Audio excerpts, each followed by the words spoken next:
Okay, ang problem po namin, Dayan Ruth Real, Dan joke lang. Okay.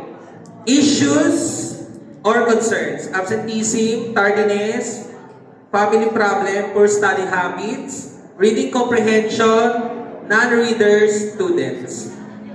For the guidance services po, individual inventory service, for possible activities, conduct, student surveys, portfolio po yun. Role of the guidance services helps in understanding students' background to offer personalized support. Question po, sir? Saan na si sir? Wala. Okay. Guidance services, awareness and readiness. Bakit po kailangan natin ng awareness and readiness? Unang-una, kagaya ko, bakit ako nandito? Hindi ko nga alam eh. Yung ganon. Kailangan po talaga maging aware muna yung bata para maging ready siya. Okay po? Lagi po dapat natin yung... Wala. Okay lang.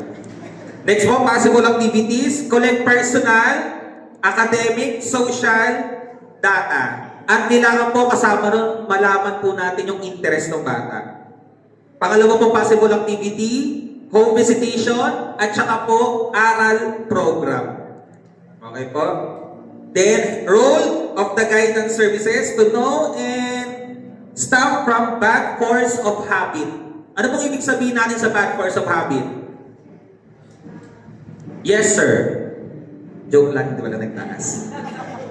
Ang ibig sabihin po noon, para po malimitahan natin kung ano po yung mga habit niya para hindi siya matuto.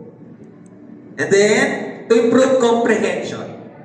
Third po, consultation, follow up through interview, and the role po, provide possible interventions. Thank you.